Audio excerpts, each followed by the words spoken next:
Hi friends, ഇന്ന് നമുക്ക് നല്ല സോഫ്റ്റ് ആയിട്ടുള്ള വീറ്റ് പൊറോട്ടയുടെ റെസിപ്പി നോക്കാം. പെട്ടെന്ന് റെഡിയാക്കി എടുക്കാൻ പറ്റുന്ന നല്ല സോഫ്റ്റ് ആയിട്ടുള്ള ഗോതമ്പ് പൊറോട്ടയാണിത്. ഇതുണ്ടാക്കുന്നതിന് വേണ്ടി 1 കപ്പ് ഗോതമ്പ് മാവ് ഒരു വലിയ ബൗളിലേക്ക് ചേർത്ത് കൊടുക്കാം. 1/2 കപ്പ് ചോറ് ഒരു മിക്സിയുടെ ജാറിലേക്ക് ചേർത്ത് കൊടുക്കാം. ഇതൊന്ന് അടിച്ചെടുക്കാൻ പാകത്തിന് വെള്ളം ചേർത്ത് കൊടുക്കാം. എന്നിട്ട് നന്നായൊന്ന് അടിച്ചെടുക്കണം. അടിച്ചെടുത്ത ചോറ് ഗോതമ്പ് മാവിലേക്ക് ചേർത്ത് കൊടുക്കാം.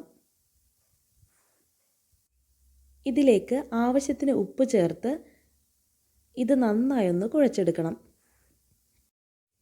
കൈകൊണ്ട് ഇതുപോലെ നന്നായി കുഴച്ചെടുക്കണം. മാവ് ചപ്പാത്തിയുടെ മാവിൻ്റെ പരുവത്തിൽ വേണം കുഴച്ചെടുക്കാൻ. വെള്ളം ആവശ്യമെങ്കിൽ കുറേശ്ശെ വെള്ളം ചേർത്ത് കുഴച്ചെടുക്കാവുന്നതാണ്. ഇപ്പോൾ ചപ്പാത്തി മാവിൻ്റെ പരുവത്തിൽ ഞാൻ കുഴച്ച് മാറ്റി വെച്ചിട്ടുണ്ട്. ഇനി ഇതിന് മുകളിലേക്ക് കുറച്ച് ഓയിലൊന്ന് സ്പ്രെഡ് ചെയ്ത് കൊടുക്കാം. മാവ് ഉണങ്ങിപ്പോകാതിരിക്കാൻ വേണ്ടി കൈകൊണ്ട് ഇതുപോലെ എല്ലാ ഭാഗത്തും ഓയിലൊന്ന് തടവിക്കൊടുക്കാം. എന്നിട്ടൊരു ക്ലിംഗ് റാപ്പ് വെച്ച് കവർ ചെയ്ത് 1 മണിക്കൂർ റെസ്റ്റ് ചെയ്യാൻ വയ്ക്കാം. മാവ് നല്ല സോഫ്റ്റായി കിട്ടുന്നതിന് വേണ്ടി 1 മണിക്കൂർ റെസ്റ്റ് ചെയ്യാൻ വയ്ക്കണം. അധികം ഓയിലൊന്നും യൂസ് ചെയ്യാതെ ഉണ്ടാക്കുന്ന വീറ്റ് പൊറോട്ടയുടെ റെസിപ്പിയാണിത്.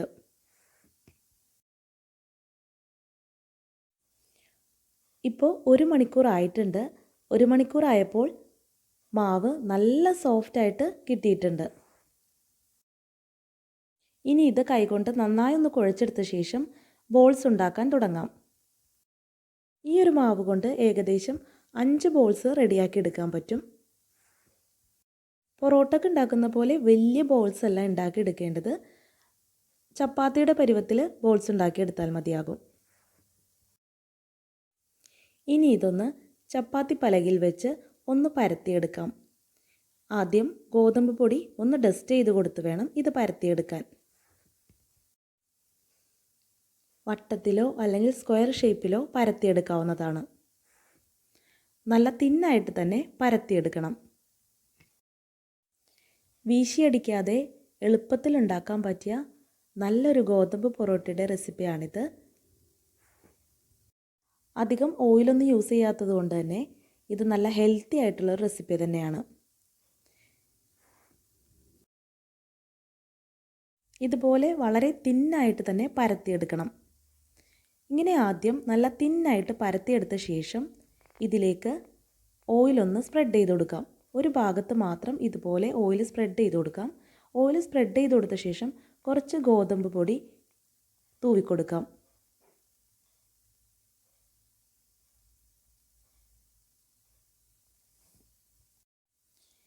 ഇനി ഒരു സൈഡിൽ നിന്ന് ഇതുപോലെ ഫോൾഡ് ചെയ്ത് കൊടുക്കാം. നടുഭാഗത്തേക്ക് വേണം ഫോൾഡ് ചെയ്ത് കൊടുക്കാൻ. എന്നിട്ട് ആ ഭാഗത്തും ഓയിലൊന്ന് ബ്രഷ് ചെയ്ത് കൊടുക്കാം. കുറച്ച് ഗോതമ്പ് പൊടി ഒന്ന് തൂവിക്കൊടുക്കാം.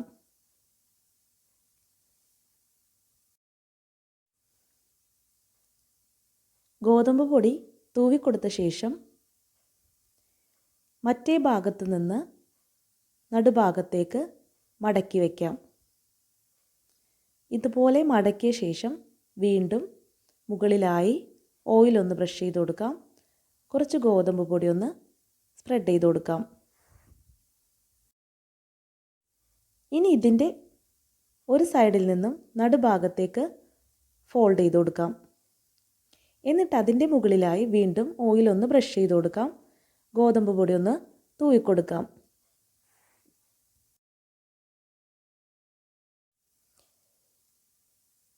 ഇങ്ങനെ ഗോതമ്പ് പൊടി തൂവിക്കൊടുത്ത ശേഷം മറ്റേ സൈഡിൽ നിന്നുള്ള പോർഷനും നടുഭാഗത്തേക്ക് ഫോൾഡ് ചെയ്ത് കൊടുക്കാം. എന്നിട്ട് ഏറ്റവും മുകളിലായി ഓയിലൊന്ന് ബ്രഷ് ചെയ്ത് കൊടുക്കാം. വീണ്ടും കുറച്ച് ഗോതമ്പ് പൊടി ഒന്ന് തൂവിക്കൊടുക്കാം. ഇനി ഇത് നേരെ കമിഴ്ത്തി വെച്ച് കൊടുത്ത് പരത്തിയെടുക്കണം.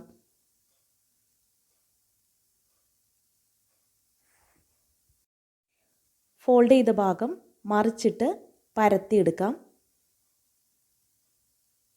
സ്ക്വയർ ഷേപ്പിൽ വേണം പരത്തിയെടുക്കാൻ. ഈ രീതിയിൽ ഫോൾഡ് ചെയ്ത് പരത്തിയെടുക്കുമ്പോൾ കുറച്ച് ലെയേഴ്സ് റെഡിയായി കിട്ടും. ഇനി നമുക്കിത് ചുട്ടെടുക്കാം. ഒരു പാൻ അടുപ്പിൽ വെച്ച് ഹൈ ഫ്ലെയിമിലിട്ട് ഹീറ്റ് ചെയ്യാം. നന്നായി ഹീറ്റായി വരുന്ന സമയത്ത് ഫ്ലെയിം മീഡിയത്തിലേക്കാക്കാം. എന്നിട്ട് പൊറോട്ട ഇട്ട് കൊടുക്കാം. ഇത് മീഡിയം ഫ്ലെയിമിലിട്ട് ചുട്ടെടുക്കണം.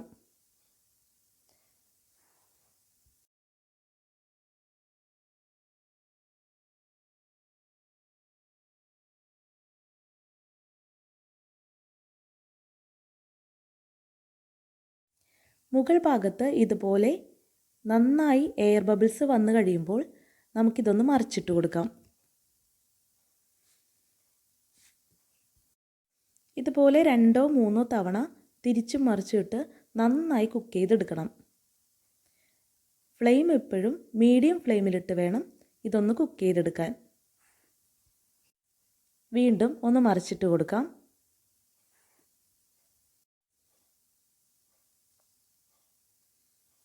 സ്പാച്ചുല ഉപയോഗിച്ച് ഇതുപോലെ ഒന്ന് പ്രസ് ചെയ്ത് കൊടുക്കുമ്പോൾ നന്നായി ഇതൊന്ന് പൊങ്ങി വരും.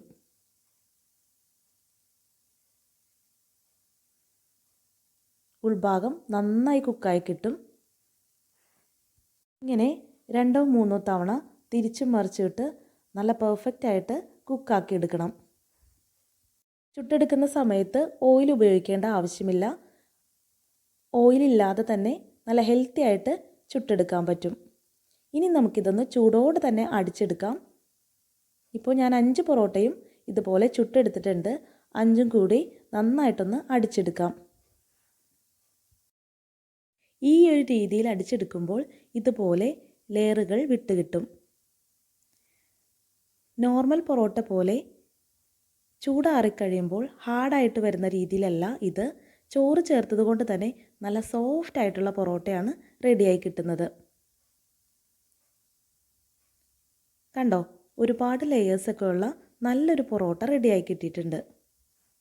അധികം ഓയിൽ യൂസ് ചെയ്യാതെ വീശിയടിക്കാതെ എളുപ്പത്തിൽ ഉണ്ടാക്കാൻ പറ്റിയ ഒരു പൊറോട്ട റെസിപ്പിയാണ് ഇത്. ഇപ്പോൾ ഈ പൊറോട്ട നന്നായിട്ട് ചൂടാറി കിട്ടിയിട്ടുണ്ട്. ഈ സമയത്തും ഇത് നല്ല സോഫ്റ്റായിട്ട് തന്നെ ഇരിക്കും. നോർമൽ പൊറോട്ട ചൂടാറിക്കഴിയുമ്പോൾ കുറച്ച് ഹാർഡാവില്ലേ? എന്നാൽ ചോറ് ചേർത്തത് കൊണ്ട് തന്നെ ഇത് എത്ര ചൂടാറിക്കഴിഞ്ഞാലും നല്ല സോഫ്റ്റായിട്ട് തന്നെ ഇരിക്കും. ഈ സോഫ്റ്റ് പൊറോട്ടയുടെ റെസിപ്പി ഇഷ്ടമായെങ്കിൽ ലൈക്ക് ചെയ്യാൻ മറന്നു പോകരുത്. Thank you for watching.